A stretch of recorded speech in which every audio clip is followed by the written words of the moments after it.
Oukitel WP19। So আপনারা হয়তো জানেন যে Oukitel ব্র্যান্ড কিন্তু রাগেড ফোন তারা লঞ্চ করে। আর তারা রাগেড ফোন যে লঞ্চ করে, তাদের এই রাগেড ফোন লঞ্চ করার পিছনে রিজনগুলাই হলো এরকম যে তারা রাগেড ফোনের জগতে তারা একটা বিশ্বস্ত নাম। তো Oukitel লঞ্চ করে দিল Oukitel WP19 এই ফোনটি। আর এই ফোনটির প্রাইস বাংলাদেশে আনুমানিক 60 থেকে 65 হাজার টাকা ডলার কনভার্ট করলে আসে। বাট এই ফোনটি বাংলাদেশে যখন আপনি পারচেস করবেন তখন অবশ্যই আনঅফিসিয়ালি এই ফোনটির দাম প্রায় 1 লাখ টাকা গুনতে হবে আপনাকে। তো main highlighted feature Oukitel WP19 এই ফোনটিকে নিয়ে আলোচনা করা যাক। তো এই ফোনটিতে থাকতেছে 21,000 মিলিঅ্যাম্পিয়ারের ব্যাটারি। অবিশ্বাস্য যে 21,000 মিলিঅ্যাম্পিয়ারের ব্যাটারি একটা রাগেড ফোনে থাকে।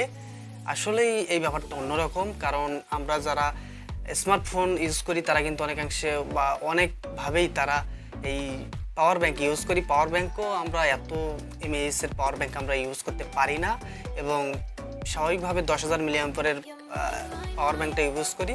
বাট এখানে আমরা 21,000 মিলিঅ্যাম্পিয়ারের একটা পাওয়ার ব্যাংক পাচ্ছি একটা স্মার্টফোনে, সেটা আসলে কল্পনার বাহিরেও বলা যায় যে আসলে এটা এই সময় দাঁড়িয়ে এটা সম্ভব হয়েছে। আগামীতে না জানি আরও কি হতে পারে। তবে এই বেনিফিটটা কিন্তু আপনারা উপভোগ করতে পারবেন যারা এই ধরনের ফোন নিয়ে মানে পাহাড় ভ্রমণে যান বা বিভিন্ন জায়গায় যান, ভ্রমণে যান, একবার ফুল চার্জ দিয়ে আর কোনো চার্জ দিতে চান না তারাই, বা অথবা যারা চার্জে খুবই বিরক্তি ফিল করেন তাদের জন্য এই মোবাইলটি হতে পারে একটি বেস্ট চয়েস। কারণ এখানে আপনারা 21,000 মিলিঅ্যাম্পিয়ারের ব্যাটারি পাচ্ছেন। এটা অনায়াসে আপনাকে, আপনি যে ধরনেরই ইউজার হন না কেন, এটা আপনাকে 4 থেকে 5 দিন ব্যাকআপ দিতে পারবে। যদি আপনি মডারেট ইউজার হন তাহলে কিন্তু আরও একটু বেশি ব্যাকআপ পাবেন, এটা বলা যায়। তো 21,000 মিলিঅ্যাম্পিয়ারের ব্যাটারির সাথে যে চার্জারটি প্রোভাইড করা হয়েছে সেই চার্জার নিয়ে আমিও যদিও স্যাটিসফাইড না, কারণ 21,000 মিলিঅ্যাম্পিয়ারের ব্যাটারির সাথে এখানে ব্যবহার করা হয়েছে 27 ওয়াটের একটি ফাস্ট চার্জার। বাট আমরা কিন্তু এখন একটা স্মার্টফোনেও যেখানে 4,000-5,000 মিলিঅ্যাম্পিয়ারের ব্যাটারি থাকে সেখানে কিন্তু 33, 60, ইভেন 120 ওয়াটের চার্জার দেখতেছি। বাট এখানে একটা 21,000 মিলিঅ্যাম্পিয়ারের ব্যাটারির পাওয়ার ব্যাংক দেওয়ার পরেও তারা 27 ওয়াটের একটি চার্জার ব্যবহার করেছে। যদিও ফুল চার্জ হতে 4 ঘন্টার প্রায় 5 ঘন্টা আপ হয়ে যাবে এটা আমার ধারণা। তবে যাই হোক, এই চার্জ নিয়ে যে আপনার স্যাটিসফাইড থাকবেন একবার ফুল চার্জ দেওয়ার পরে, এই 3 থেকে 4 দিন চার্জ দেওয়া লাগবে না, এটাই অনেক কিছু। তো এই ফোনটির আরেকটি মেইন হাইলাইটেড ফিচার হলো এই ফোনটির ক্যামেরা। এখানে ক্যামেরা হিসেবে ব্যবহার করা হয়েছে ট্রিপল রিয়ার ক্যামেরা সেটআপ এবং ফ্রন্টে থাকতেছে একটি সেলফি ক্যামেরা সেটআপ। আর এখানে যে ট্রিপল মেইন ক্যামেরা সেটআপ ব্যবহার করা হয়েছে, এখানে থাকতেছে স্যামসাংয়ের সেন্সর মেইন ক্যামেরাটা যেটা 64 মেগাপিক্সেলের f1.8 অ্যাপারচারের। আর এখানে আপনারা ম্যাক্সিমাম 10x জুম পাবেন এই মেইন ক্যামেরা দিয়ে। আরেকটি ব্যবহার করা হয়েছে সোনির সেন্সরযুক্ত নাইট ভিশন ক্যামেরা। আর এটা আপনাকে মানে রাতের বেলা যেখানে ঘুটঘুটে অন্ধকার সেখানে আপনাকে সাদা কালো সিনারিও দেখাবে, এবং এখানে যেখানে ঘুটঘুটে অন্ধকার সেখানেও আপনি একটা সিনারি এখানে পাবেন। আর এই নাইট ভিশন ক্যামেরাটি চালু করার সময় আপনার কিন্তু ক্যামেরার পিছনে যে লেজার লাইটের মতো দেখতে পাচ্ছেন লাল, সেটা অবশ্যই জ্বলবে, যার কারণেই আপনারা অন্ধকারে ঘুটঘুটে অন্ধকারেও আপনারা এই নাইট ভিশন ক্যামেরাটি কাজ করবে। আর এই নাইট ভিশন ক্যামেরাটি হচ্ছে সোনির সেন্সর, আর এখানে অ্যাপারচার হিসেবে থাকতেছে f2.0। আর যাই হোক, 2.0 থাকাতে কিন্তু আমরা বেটার একটা লো লাইট ফটো পাবো, লো লাইট ভিডিও পাবো, আমরা বেটার লাইট ক্যাপচার করবে এই অ্যাপারচারটি। যদিও f1.87 হলে কিন্তু অনেক বেটার কিছু আরও আশা করা যেত। আরেকটি থাকতেছে 2 মেগাপিক্সেলের ম্যাক্রো ক্যামেরা যেটার অ্যাপারচার f2.4, বাট এই ক্যামেরাটি নিয়ে আমি আলোচনা করতে চাই না। আর ফ্রন্টে থাকতেছে একটি 16 মেগাপিক্সেলের সেলফি ক্যামেরা যেটা সোনির সেন্সর মেবি, এবং এই সেলফি ক্যামেরা দিয়ে আপনারা 1080p ভিডিও করতে পারবেন। আর ব্যাকে থাকা প্রত্যেকটা ক্যামেরা দিয়ে ভিডিও করতে পারবেন কিনা জানি না, বাট মেইন ক্যামেরা দিয়ে ভিডিও করতে পারবেন সর্বোচ্চ 4K রেজুলেশনে উইথ 30 fps, এবং 1080pতে 30 এবং 60 fps, এবং 720p 30 এবং 60 fps। আর এখানে যে নাইট ভিশন ক্যামেরাটি আছে এটা দিয়ে কিন্তু ভিডিও করতে পারবেন, সেটা সর্বোচ্চ মেবি 1080p হতেও পারে 4K, বাট এটা নিয়ে কোনো স্পেসিফিকেশন আলোচনা আমি দেখিনি।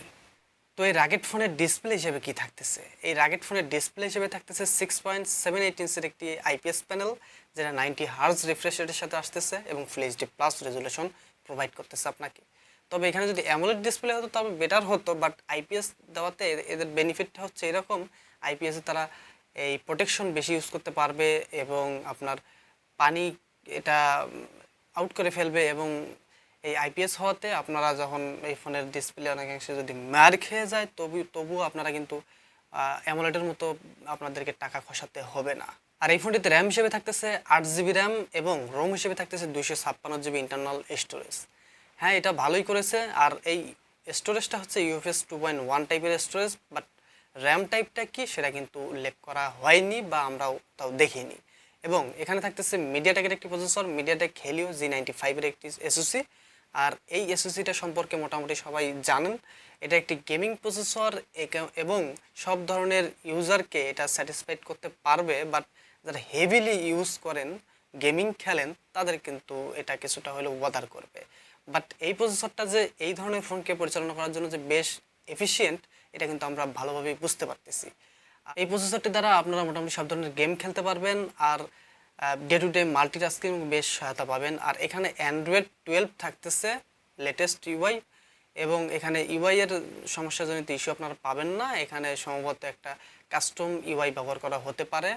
এবং যাই হোক, টুকটাক মাল্টিটাস্কিং এবং মোটামুটি ভালো গেমিং পারফরমেন্স দিতে পারবে এই ফোনটি, এটা অনায়াসেই বলা যেতে পারে। আর এই ফোনটির ডিজাইনের ক্ষেত্রে বলতে গেলে এই ফোনটি কিন্তু একটি রাগেড ফোন। আর রাগেড ফোন যেহেতু, তাহলে আপনারা কি করতে পারবেন, এখানে আপনারা এই ফোনটির উপর দিয়ে গাড়ি চালিয়ে নিয়ে যেতে পারবেন এবং এই ফোনটি হাত থেকে পড়ে গেলেও কোনো সমস্যা হবে না, পানিতে পড়ে গেলেও সমস্যা হবে না এবং গরম পানিতে চোখ বাইলেও কোনো কিছু হবে না। আর এই ফোনটি দ্বারা আপনি ক্যামেরা ওপেন রেখে পানিতে লাফ দিয়ে পড়তে পারবেন এবং ক্যামেরা দ্বারা ভিডিও করতে পারবেন, ফটো তুলতে পারবেন যতক্ষণ আপনার মন চায়। তবে এটা বেশিক্ষণ একটা নির্দিষ্ট একটা টাইম দেওয়া থাকবে, সম্ভবত 30 মিনিট অথবা 35 মিনিট একটা সময় দেওয়া থাকবে যে এতক্ষণ চোখ বাইরে রাখতে পারবেন, বা এর চেয়ে বেশি রাখলে সমস্যার সম্মুখীন হতে পারেন। সো ভিউয়ার্স, আজকের ভিডিও ছিল এই পর্যন্ত। এই ভিডিও ভালো লাগলে অবশ্যই চ্যানেলটিকে সাবস্ক্রাইব করবেন আর আমাদের সাথেই থাকবেন, ভিডিওতে লাইক করবেন। আল্লাহ হাফেজ সবাইকে।